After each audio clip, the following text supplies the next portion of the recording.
It's not just willpower. There's herbs you can use to help you with your pain, to help you sleep, to help you give you more energy. And so whatever it is that you're addicted to, there's an herb that can help you through it. Welcome to the Wild Herbs Podcast, where we unpack and uncover the healing properties of wild herbs so you can heal naturally with the plants beneath your feet.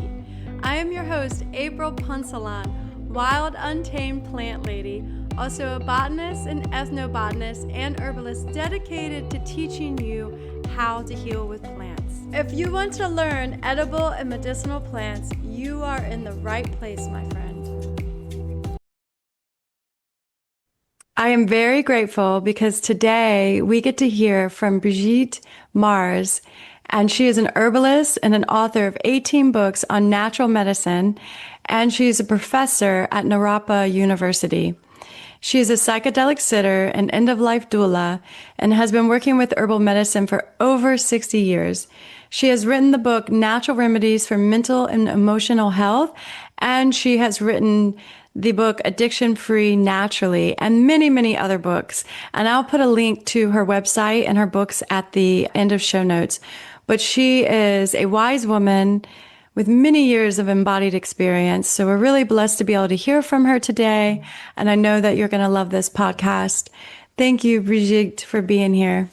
Thank you so much, April. My pleasure and honor. It's so nice to be able to sit with wise women that embody what they teach. And you've been on this journey for a really long time, 60 years, and have really gifted us with this nice library of books. 18 books? How many books have you written? A lot. I'm working on the 19th. Working on the 19th. That is impressive. Maybe at the end of the podcast, I'll have to ask you your recipe for this gift of giving, because I know it's a discipline and it's a love and it's, you have to be focused. But you have written so many books and done such great work. And I've read through some of your books and, just the beginning, the intro, and got the chance to look at your website and get to know you better on this online world. And I think the books that really attracted me, of course, was Addiction Free Naturally. That was the one that I gravitated to first, because I feel that as herbalists and healers, we can really help people in this area. But I feel that from my experience that I've felt a little hopeless. Like I feel like there's so much more I could be doing to help people with addiction problems, but I'm not. So part of my gravitation towards your book and your work in medicine towards this is to help other herbalists and healers that need to help people in this arena, because I think there are a lot of people struggling with addiction because of just, the loss of the soul in our society, or that connection to our soul, our source. So, I guess before we dive into that, because I want to ask you some questions about addiction, where are you at now? Maybe you can tell us, because I know there's always, because you've navigated through different paths of herbalism, where is your concentration now and your medicine in terms of maybe the book that you're writing or what you're thinking on? What is the most new, the newest herbal work that you're doing?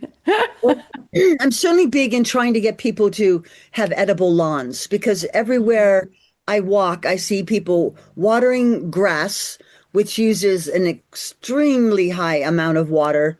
And then people don't eat the grass. They use gasoline to mow it down. So edible weeds, it's really simple to get back to the dandelions and the chickweed and the purslane. And the concept that you could be eating a salad or drinking a juice from something that was growing 5 minutes ago, it gives you so much energy. It's amazing. So I'm a big advocate for that. But, for me, I'm a big believer in multiple streams of income. So, and I really like reaching wide amounts of people. So today I'm doing an online health consultation with somebody. Then I go to teach at Naropa University. And then probably Sunday I'll work on the book. So I still do all of it. But I'd say teaching is a big thing. Teaching, writing, consultations.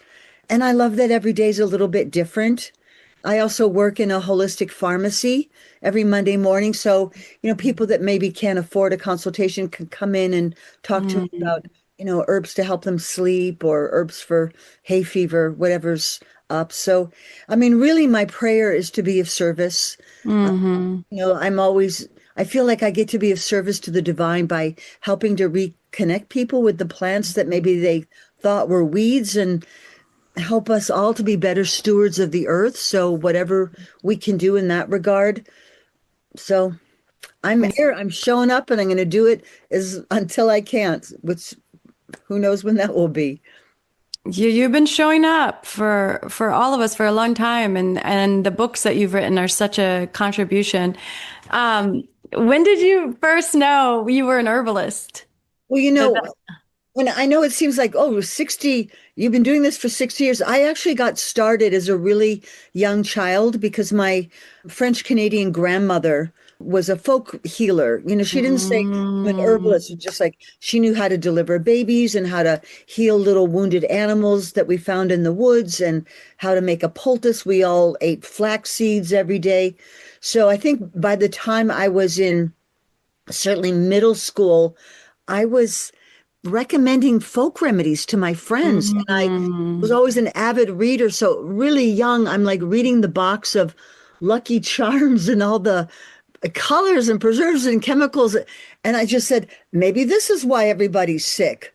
And then I did go to an all girls boarding school, Miss Hall School for Young Ladies. And there I had this drawer full of herbs. And so my classmates would come to my room and I'd give them, chamomile tea for cramps or rescue mm, remedy for stress or put some rosemary oil in your hair to help you study. So I was mm, just, even though I was a kid, I was trying stuff out on my friends. So, and then I also want to say that in school, every time I had a paper to write, I would turn it into an opportunity to learn about plants. I'd write about plantas medicinales de Mexico or herbal medicine during the French Revolution or mm. plant chemistry. So I say that because I want young people to know that even though you might be a kid, choose the times you have papers or book reports and you have a choice about it wisely because you could be getting started with your craft.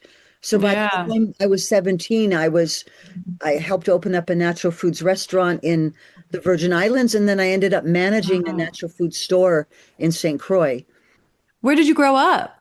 I grew up in upstate New York, Syracuse, but I spent a lot of time in Canada.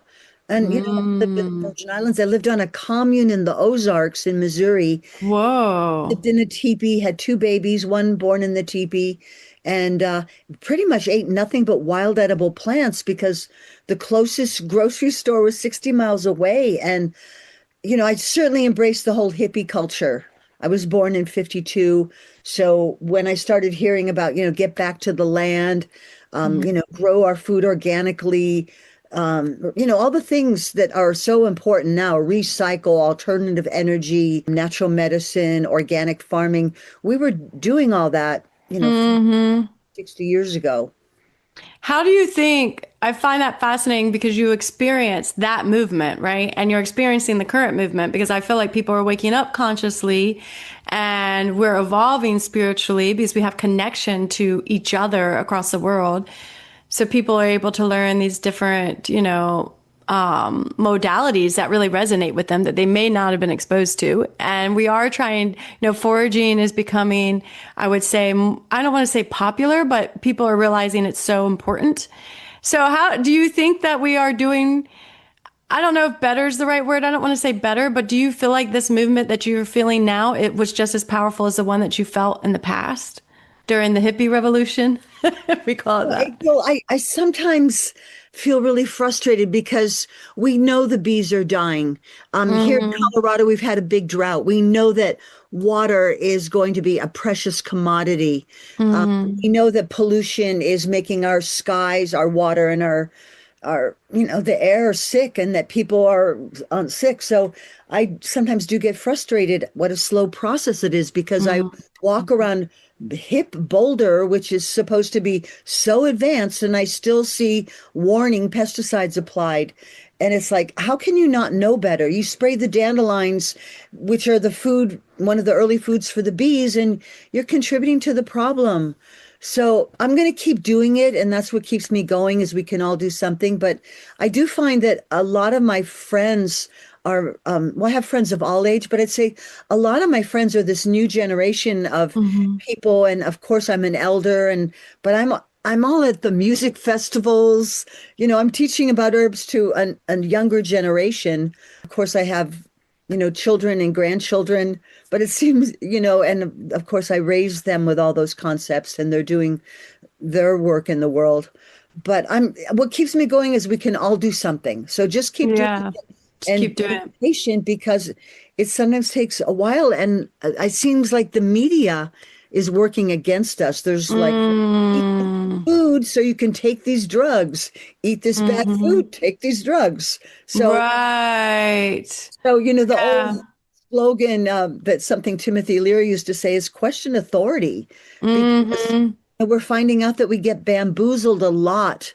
And since I work in a pharmacy, which I've done at the same pharmacy for 20 years, I see a lot of drugs recalled. Fortunately, the Mm. pharmacy I work at sells herbal remedies and probiotics and vitamins. So that's all I have to help people with. So, That's great. Yeah, I feel that there's this consciousness rising, and especially, in women groups, and I've felt it, and I don't know if I'm in a little bubble, and there is a lot more and more work to do. We need to talk louder. We need to raise our voices. I think sometimes people are like, well, someone's already doing that. Someone's already talking about wild edible lawns, right? Because me and you both do that. But it doesn't matter. We need as many people because compared to the mass population, compared to how many people are doing it, is probably a smaller ratio than we need to make a big difference. And so, yeah, I was just curious because I didn't get to live through that period, but I do feel like there was a movement, and I'm sure that was amazing to witness. And I would like to feel like there is a movement now, but maybe I think not to the I same think degree. there is. Okay. It's definitely happening again. A lot of people are saying, no, we got to create community, and again, the health food stores are everywhere now. You can order herbs. There's Yeah. some books, there's phone apps. I even have a phone app called I Plant, letter I Plant with Brigitte Mars. So people Oh, nice. people can look up, well, what is lamb's quarter good for? Is it safe for pregnant women? Um, Nice. what does purslane look like? What do I do with it? So, in the age of Aquarius, not that I'm really that into astrology by any means, but it's a synthesis of using the ancient wisdom with the best of the modern. It's not like we're saying, let's go back to, cave dwelling. It's like, look, we have translations of books from all around the world. We have access to amazing products. Let's use the ancient wisdom and combine it with modern technology because now we can know more about the plants, what countries have been using it, Hmm. research on it, what's the history of it, what are the chemical constituents some people might want to know. And things that people think are new age or hippie, things like sound healing or color therapy or aromatherapy. These are things that have been used for thousands of years. So there's Hmm. nothing. Feng Shui is another one. There's nothing new about it. It's just a resurgent of things that I like to say used by millions of people for thousands of years. So when Hmm. someone tries to say, "Oh, well, the herbs haven't been like scientifically tested," it's like millions of people for thousands of years means a lot more to me than a 2-year rat study. Yeah, definitely. Definitely. Yeah. And our body knows what to do with plants. Our body can assimilate the plant medicine. Our liver can. Um, one research I'll share with you really fast that I think you think is fascinating is that there's a woman, Dr. Pam, and she did her PhD on Artemisia, and she showed that if you take the whole Artemisia herb, the liver synthesizes it. It can be found in every part of the body, right? If you take it, it can be found in every single part of the body. But if you take just the phytochemical absinthe or something like that, that a lot of people, even health food Artemisian, stores, maybe yeah, artemisian. Artemisian. Artemisian. If you take that phytochemical and you synthesize it out, the liver metabolizes it all, and then it can't found anywhere. So, in terms of like these phytochemicals that are isolated, or these even vitamins, probably sometimes, if it's so isolated and it's not with all these other phytochemicals and how the liver sees it as safe, it doesn't even go to the parts of the body where it's needed. And so, for me, that was such fascinating research because you can't, what is it? The sum is greater than the whole of all of its parts. It's kind of that knowledge of knowing that we need that whole medicine, we need the whole plant, we need, yeah. So, I mean, even in terms of supplements, but anyway, well, thank you for sharing your story. And I love that you started in middle school or as a young child and you learned from your ancestors. I think that is powerful. And I was just reflecting on that this morning, is that it's going to be interesting to see how my daughter carries the medicine, or that people in our family carry the medicine. We may not know who was the healer before us. They may have passed on, but it could be from our ancestors. This connection with plants. So if it's okay, I would love to move on to addiction, because I feel that, we're talking about the health of the earth, and the lawns and all this. And I think that I view addiction as kind of this loss of connection to the earth and to self. And it's kind of a byproduct of what's going on with how we're treating the earth, because we're treating our bodies the same. And I think there's a lot of emptiness, and there's a lot of soul searching, and there's a lot of stress. And so there's a lot of addiction, and people can have a really hard time of finding a solution. And one thing that you said, no substance, in the book, you said, no substance is all bad or good. As the old proverb goes, the evil lies within the person, not the drug. And then addiction is our own self-made malaise. If we created it, we can overcome it. So addiction is huge. And, even though I've written all these books on natural health, if someone's addicted to something, whether it be sugar or caffeine or alcohol or tobacco, or that could be undermining all the herbs and yoga and meditation that you do. So I felt it was really important to address. And I wrote this book called Addiction Free Naturally, published by Inner Traditions. And so a couple important concepts. I think one is that we are a very addictive culture, that people use things to wake up in the morning, things to help them sleep at night. But there seems to be a big component between blood sugar levels, that people are always doing things to change their blood sugar level. Like, oh, I feel tired, so I need more caffeine, or I need more chocolate, or I need more sugar.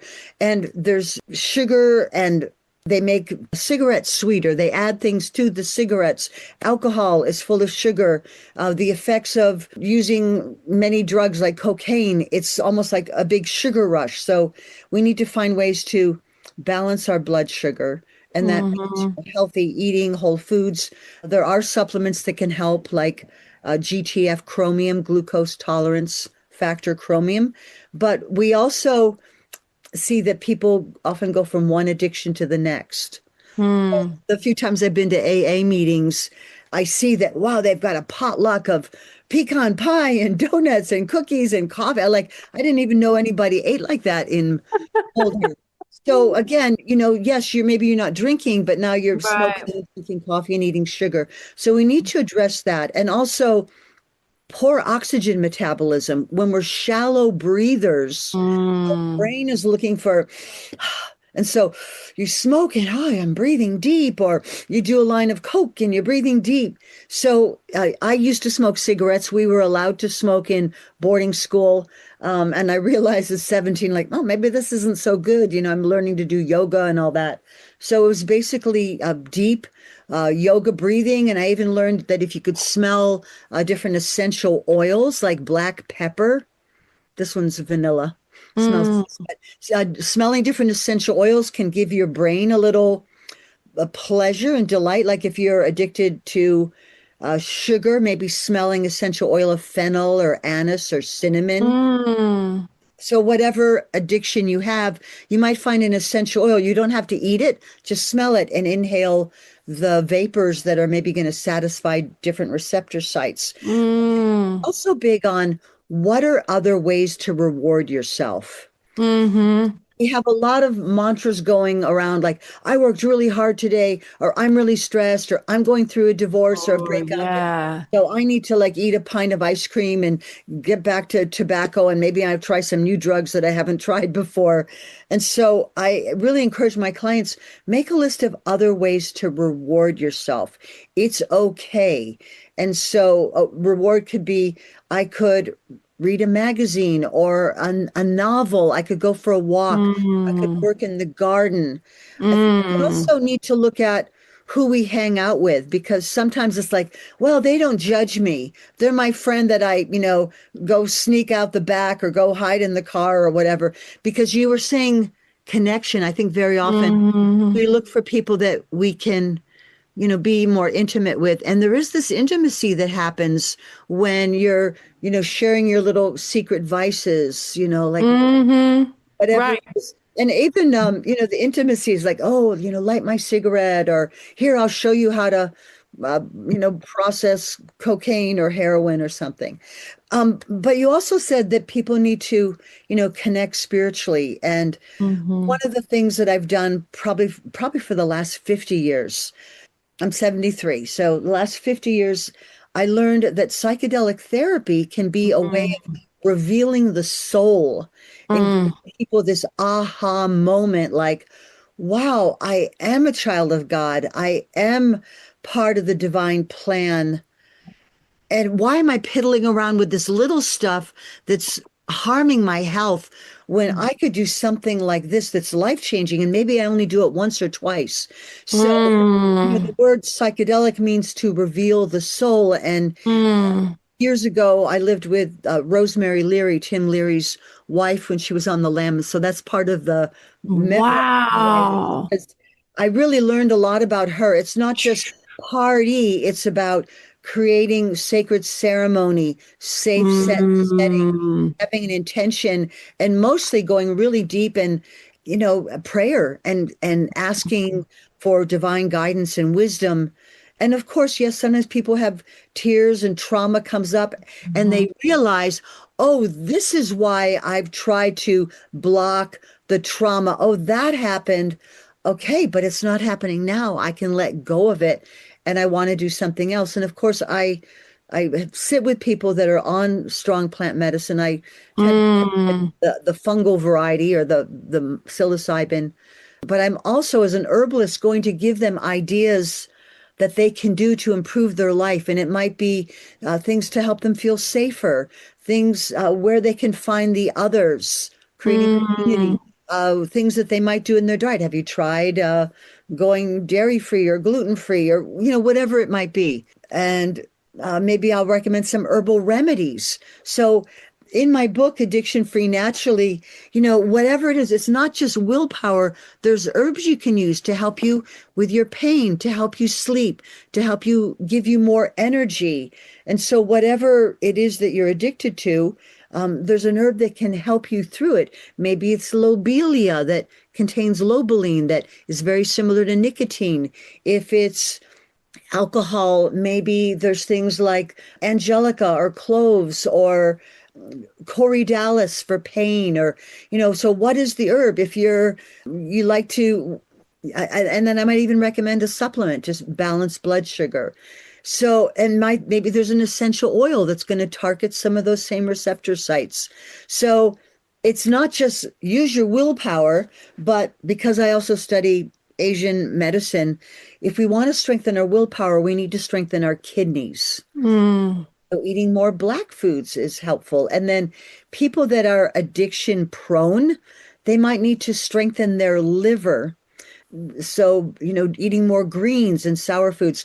And I want to say a really important reward, April, is we need to do more handcrafts with our hands. yeah, big time. I think there'd be a lot less addiction. So when Mm, I go to a party, and I don't know how to drive. I've never learned to drive a car, but when I go to a party, my partner's probably going to want to stay later.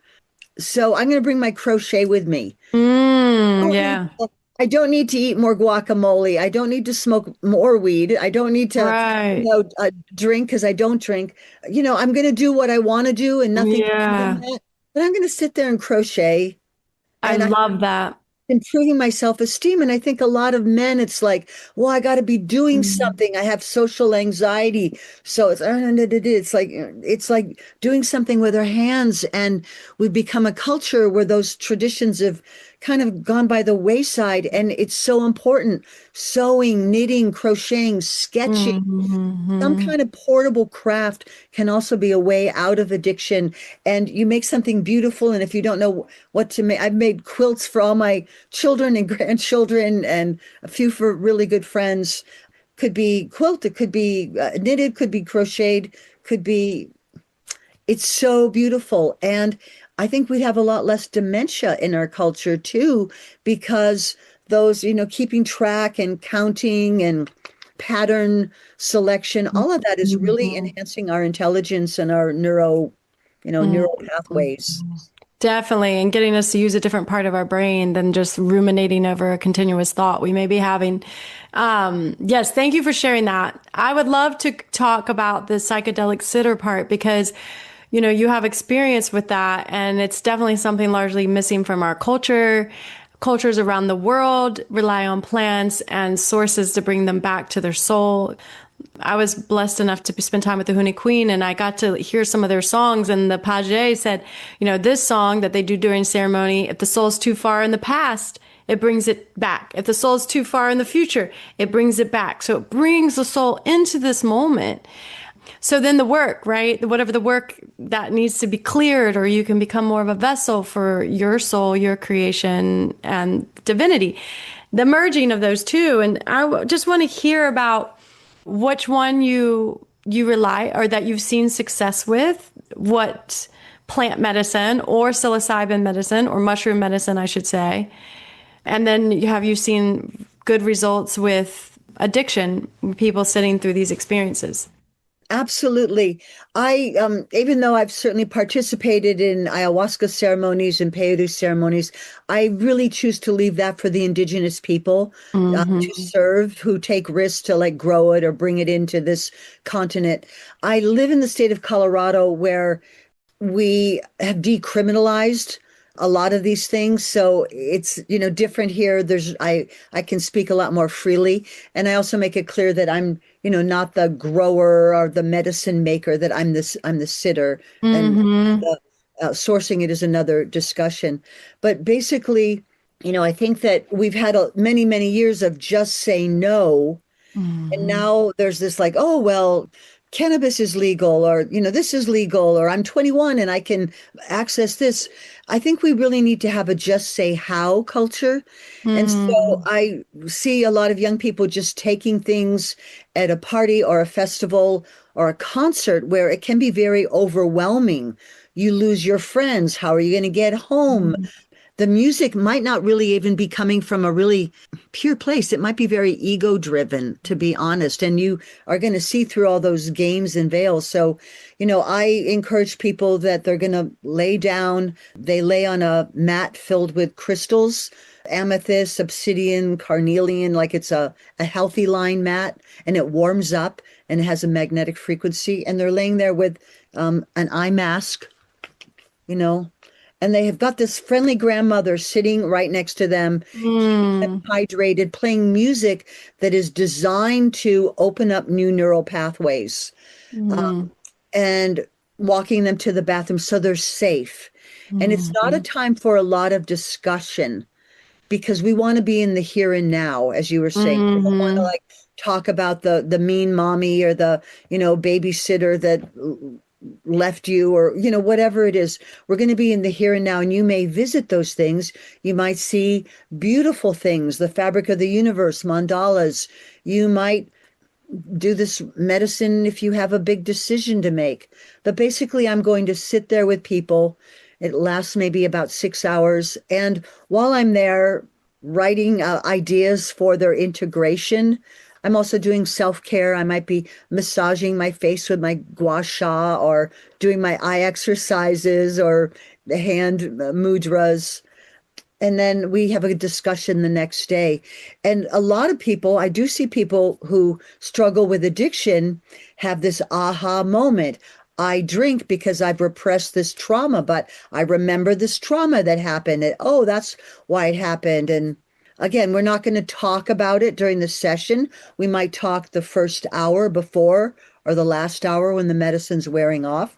But it is a huge spiritual epiphany. And I Mm. also want to say there's a lot of research, something that I have not tried, but with iboga, an herb from Mm. Africa that seems to be very, very effective. And I think that they're going to work on decriminalizing that because people have had to go to Amsterdam or Mexico or the Bahamas to access it. And addiction is a big business. Mm. It really is. And a lot of our, tax dollars are going to you buy things and you're paying taxes on it. So I always say, where you vote with your dollars. And addiction has Mm. also been a way to enslave people. Yes, you could be cavorting in Jamaica, but if you come back on the ship, there's a ration of rum, or the World War II, the Nazis were greatly fueled by methamphetamines, which really enabled them to be very mean. And Oh, I didn't know that. cocaine, coca leaves. It was cheaper to feed people coca leaves than to give them food. And so another problem, April, is the refining of the substances. As you were Mm. talking about earlier, yes, tobacco's addicting, but if it's just tobacco and you have to like roll it yourself and go outside to smoke it, um, the more we refine substances, when you remove the cocaine out of the coca leaves or the heroin out of the opium poppy, it becomes more addictive because it's not Mm. balanced any longer. Yeah. Yeah. And Yeah. you grow your coffee so it has the maximum amount of caffeine. So certainly there are other ways to alter consciousness, holotropic breath work, fasting, prayer, spinning, dancing, creating poetry. So I'm not trying to be a commercial that everybody needs to take psychedelics. It's all Right. institute for doing your work. So I always Hmm. meet with people, find out what medications they're on, what are the health issues, what are their intentions. So the intention becomes like an anchor of something that you want to visit during the experience. Mm. Yeah, it seems like intention is really important when you're going into the experience. And so, are you predominantly working with psilocybin? I Yeah. work with that because it's decriminalized in our state and it's natural and again used by millions of people for thousands of years. Right. Yeah, millions. Not, a lot of the latest designer drugs. Ketamine, yes, I know doctors prescribe it, but I want something that has this historical Hmm. use and that is natural. And, Yeah. another thing I'm sure April, and your listeners have seen these beautiful pictures on Facebook of a magnification of a blade of grass or a hummingbird's wing or a grain of pollen. Like when we imbibe natural things, we're imbibing sacred geometry. There's Yes. sacred geometry in Yes. that dandelion leaf or Yes. that calendula flower. And when it's just a pill made in a lab, yeah, a whole Yeah. different thing. And if people want that, fine. But studies also show that the neuroplasticity, the ability to change your mind Hmm. after a psychedelic experience is much longer. It's a few months after rather than a couple of Wow. weeks. So tell Wow. people that it doesn't all happen in one day. Right. You're going to get ideas and things are going to start unfolding for you. And so you've got a couple months. So if there's something you say, I want to start, exercising more or eating healthfully, you're going to have, as they say, wind beneath your wings to help you achieve your Mm. mission of your intention. Right. It's like that's so beautifully, you said that really beautiful. Wind beneath your wings, and you're going to have months to work on that. And it's almost like your intention is like your soul and your heart, right? You feel it in your heart and your soul, but maybe you're not able to all the way live it out yet in the current paradigm that you're in. And so then that experience allows you to, yeah, it gives you that neuroplasticity or gives you that opening and that reconnecting with spirit that allows you to do that. if you don't mind me asking, do you think how many milligrams that people need to have that effect, that neuroplasticity and the time afterwards to integrate? Well, I like to say 1 gram is maybe like a more like social thing, like let's enjoy the concert or something. And then 2 grams is more deeper introspection. So I don't have a Mhm. set thing. Some of my clients do 4 grams, some do Mhm. one. If someone's very petite or elderly, I'm also an end of life doula. So some people are choosing, like I if they're afraid to die and they're very elderly or they're on a lot of medication, we might do a much smaller dose. I've had Mhm. people who were in hospice who are very afraid of death, decide to do this medicine work, but I might not give them such a huge dose. So it really depends on the person. So I'm going to say Yeah. 1 to 4 grams, but you want to take into Wonderful. consideration experience. Have they ever done this before? And for a lot of people, it's, oh, in college I did this or that. Their weight, their age, their height, what their medications that they're on.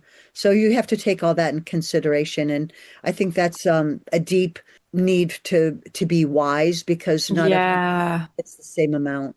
And that's the experience, you have that experience. And so I just from talking with you, I could tell that I would feel comfortable and trust you to bring like my family member to you or something. You need to have that.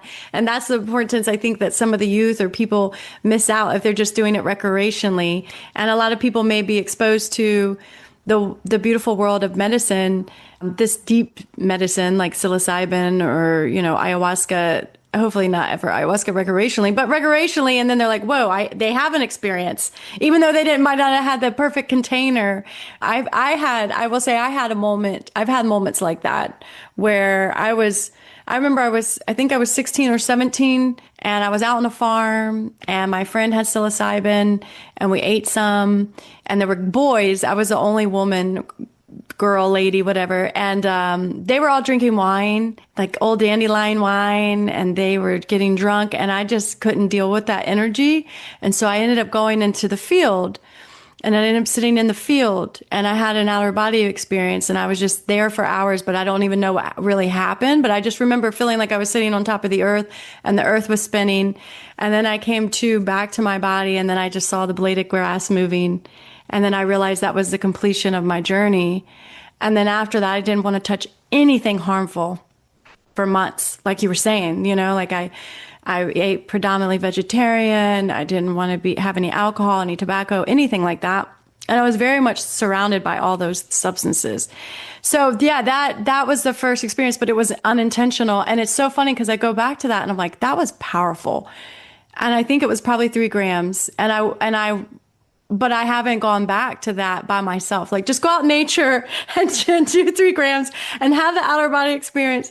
I haven't done that yet. It's more safe, like a container intention and all that, and just really light, like 1 gram. But anyway, I just wanted to share that with you. I've actually never shared that with anybody and definitely not publicly, but Now you've shared it. Well, bless your mhm. heart. That's really beautiful. And, again, safe set and setting, being with people you know and trust, Mhm. combining it with alcohol can make things kind of crazy. So I suggest my clients avoid alcohol for 48 hours beforehand. And, but it could be, this revelation because also at a very young age, the first time I went in a health food store, I was tripping probably Mm. 50, maybe 15. And I just said, wow, these sprouts are alive. And I totally changed my way of eating. Like, no, I'm going to grow sprouts in my dorm room and I'm going to eat this way. This is beautiful and organic. So it just made all the sense. And, also later, a lot of the herbs that I tried, eating a plant that maybe I recognized on medicine, I could feel in my body what it was Mm. doing. And then would later learn like, oh, the natives use that for that. And it was like, oh, I ate it and I could tell that that's what was happening. So, again, you were lucky that the boys were respectful. You were Mhm. safe, that you were on a farm and not in, near traffic and that there was beauty. So again, being in a safe, closed container and the fact that you had the wisdom to go off by yourself than be around a bunch of drinking and chattering and about things that happened a long time ago. So you got that here and now experience. And again, they're not addicting because they give you this aha moment, Hmm. life changing. And no wonder they've been illegal because I think they have made people question authority. You know, Mm. during the 60s, 70s, one of the legal charges for selling LSD was not only that you were selling a drug, it was conspiracy to overthrow the government. Wow. People would take it and say, why would I want to go to Vietnam and kill people? Like, Mhm. why would I? Like, so Right. conspiracy to overthrow the government, it did not make people want to fit into that mode of, yeah, let's go. And again, I'm not saying ban the military or anything, but it just made people kind of question that war, which a lot of people still do. Yeah, I could see. I think that the plant medicine and the mushroom medicine can lead to enlightenment for sure. And there are, as you mentioned, other pathways like meditation, and I love Kriya Yoga. And sometimes when I'm doing Kriya Yoga, I can go really deep, and it takes more time and it's more discipline. You have to do it consistently. You have to do it every day, or at least try to do it every day. But it will give you that same experience that we're just connecting with source, that source energy and getting clarity and intuition. But anyhow, well, I love that you're a psychedelic sitter and that you offer that because it's really hard to find that. And you're lucky to be, or you're blessed to be in an area where it's legal. And if you're listening and you're like, what the heck are they talking about? I don't know. I need to turn this off. Don't be scared because it really is medicine and it really does help you connect to source and to God, or if you call it God, and God or creators within all of us and within you listening. And it's just a way of retrieving. It's like a soul retrieval. And so if there are pieces of us missing that lead us into that addictive space or this like unhealthy desire space, then there might be a piece of us that's missing. And that's just gathering the pieces of our soul like a puzzle and putting it back.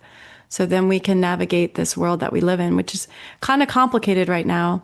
So we need to have that connection really strongly right now because you can get distracted.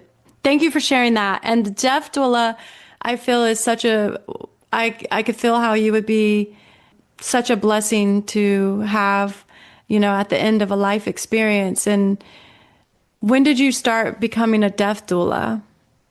Well, I think it's sometime in just about everyone's life, they're gonna, be there for a loved one. Mm-hmm. So I did a program with the Conscious Dying Collective probably 10 years ago. And I've certainly have more experience being a psychedelic sitter, but Mm. my experiences of working with people who are at the end of their life, I feel that they become fearless. Like I know there's more. I've been Mm. able to see that life is eternal. I have to say, I love it when I have atheists come to see me and they end up leaving saying, "Oh my God." Like it seemed the word psychedelic means to reveal the soul, delio, psyche, to reveal the psyche. So there's this beauty in that. And then I've also found people who had a lot of sorrow that they've lost a loved one. And the psychedelic experience might also help them to be able to see, oh, there's more. And some people even feel that they get messages like, I Mm. had a conversation, and I know personally, on ayahuasca, I had a conversation with my dad, who I had not been close to during my life. And there was this like, oh, now I get it. Now I see. Oh, thank you so much. And I feel so at peace and so blessed. So, in my heart, I'm like really, I feel like I was able to mend something that Yeah, ended. So again, that's powerful. there's more than meets the material realm, and I think that's Mm. and uh, again, Yes. rather than feeling hopeless, we can all do something, and if we can work on ourselves and raise our children well and help uplift the consciousness in our community, that's good. Maybe we're growing some plants on the balcony. That's a good start. Maybe we're buying the organic because that's a vote for the future for our children. So we Mm. all do something. I love that. So I mean, I love that you went back to the plant medicine and because I like to hear your perspective and how psychedelic means revealing the soul. And what I've realized, because of course it's been illegal in this country and it's been, you're not supposed to do it. And it's no, no, no, no, no, wrong, wrong, wrong, wrong, wrong, right? That's what society's telling me. But my soul and my spirit and my experience is telling me yeah, this is beautiful. This is powerful. This is beautiful, And then I start doing research of every culture around the world, and it seems like every culture around the world they have these ceremonies and they work with the medicine. And then I'm thinking about it. I'm like, well, yeah, if you had a grudge, like if we had a grudge against each other and we were family and we go into ceremony, it's no longer going to be there. And so because we had to work as a tribe, as a village, there could not be, you can't be disgruntled against people, and you have to keep your love and your heart open. And so I feel like the ceremony and the plant medicine and the psilocybin helps us keep our heart open and live in harmony with our brothers and sisters in the planet. And what more could we really want? I It mean, really, historically, really did help tribal relations. Helped, Terence McKenna wrote a book called Food of the Gods, and he said it even helped humanity's evolution because you could see better and hear better, and so you'd be a better hunter because you maybe would be able to psychically attune, like, well, where's the buffalo or the antelope or whatever it is you were trying to get. And certainly, we know that shamans throughout history often either use psychedelic plants, dream work, fasting. I mean, there were many ways to achieve states of consciousness, but it was to get access to how do I help my tribe? How do I help heal? How do we find this lost mm, object? Where should we go? It was like, we need some answers. And again, how can we make the best decisions? And I think it helps us to stay humble and be aware mm, that there is more than meets the material realm. And again, I would never do these things without prayer, safe set and setting. That's really important. And sometimes we have to, like I said, find the others. But again, there are others, and there's books, and there's study groups, and there's online interactions. Here in Colorado, we have a group called the NOAC Society, which is professionals that work with psychedelic therapy. So, finding the others rather than hanging out with the same old thing you're doing, maybe you need to find some new channels. Maybe you also need mm, to be mindful of what you're watching and reading. mhm. That is like junk food for the mind, and that's also making us sick. I agree. I completely agree. Yeah, you got to watch what you're watching. And sometimes I'll see like stuff that my significant other, or my husband, or my daughter, and I'm like, oh gosh, no, turn that off. I don't even want to hear that in the background. And when we think it's, okay, but it really can. I like that junk food for the mind. And one thing that you said that when you went in, you could feel the vibration of the sprouts, when you went into that health food store, and that how the blade of grass has this sacred geometry. And one of the things that I've been thinking about with eating wild herbs, which I know you feel because you eat wild plants and you're very much an advocate for this, is that every plant has their own frequency. And I think the plants are vibrating at a higher frequency than we are. And so when we're eating that food, it raises our energetic levels, our consciousness, our awareness. And so just by eating that live food and not dead food from the grocery store, we can evolve too. And the freshness. So right when we're done, I've written two other books. I've written Nettle Power and Dandelion. Mm, I'm going to be on a nettle conference with Susan Weed in the next couple weeks. But nice. dandelion is one of the most recognized weeds, and it really is one of the top five most nutritious vegetables. And it aerates the soil and it brings healthier soil. And it's just some things that, the leaves you can use like a green. The flowers are high in lutein. Last week in a class I taught, we boil the stems like noodles. And then the root I you love can that. dig up. And we also need to think about the dandelions adapt to adversity. When there's a drought, the grass dies, but the dandelions are the last ones standing. And when we Hmm. look at this world and pollution and stress and, all of that, the dandelions are survivors. And Hmm. so we need to adapt. We need to be more like a weed because the other thing that is so amazing is the freshness. So when I make a juice or a salad and it was growing 5 minutes ago, the life force in there is so profound.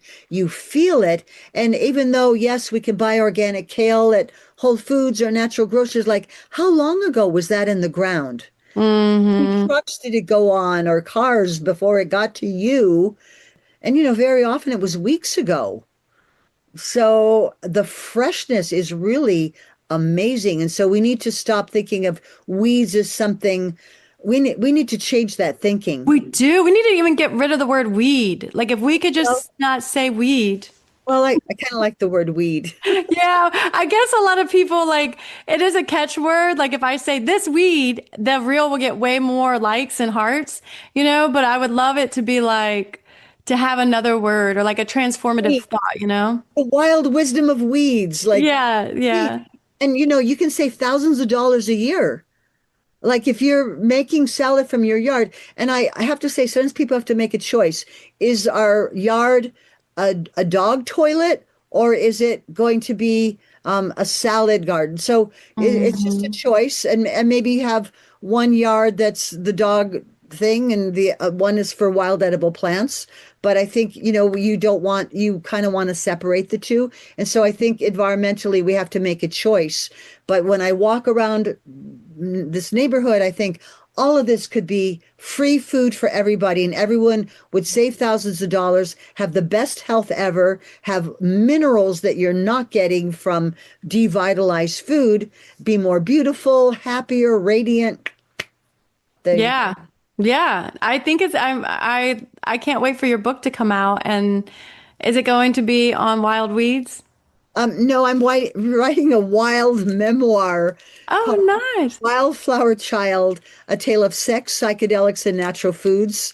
So I'm telling about Wow. all the hippie things, the commune, the teepee birth, the wild edible plants, like Tim Leary's wife, all the rock bands that I knew. So it's fun. It's really I fun. love that. Woven throughout it is, oh, raspberry leaf tea, and how do you get ready for a home birth, and what do you do when someone's really sick, and how do you, help if you got bit by a copperhead, like, because there's all kinds of stories in there about. What you've learned through life experience. Yeah, I'll definitely have to get that book. Well, thank you so much for your time. Is there anything else that you want to tell the listener before we close? I thank you so much, April, for having me on. Please, if you check out my website, BrigitteMars.com, and subscribe for my newsletter, you'll get recipes and remedies, and Mm, like 4 times a year, but there's so much on there. And I know not everybody likes TikTok, but I love TikTok. Follow me on TikTok. nice. I've got so many Okay. little helpful hacks about wild plants. We need to keep learning our whole lives. And Yes, we you're do. wonderful and beautiful. Thank you for having. Oh, thank you. So I will put a link to Brigitte, her website, her offerings, a link to some of her books, the Addiction, Free Naturally book, and a couple other books, the Nettle book. And so I highly recommend going to the show notes and keep learning from Brigitte. I've learned so much from this episode and your beautiful spirit. So I hope to run across you. I hope our paths cross in Boulder, Colorado one day. Maybe some herb festival. So thank you. Yeah. Bless you, April. Yeah. Yeah. Thank you so much. And many blessings to you. And I appreciate your time. Share this episode with a friend that you know that will love this message. Also, hit subscribe so you'll always know when we release the latest Wild Herb podcast. Stay wild, stay human, and I'm sending you so much love.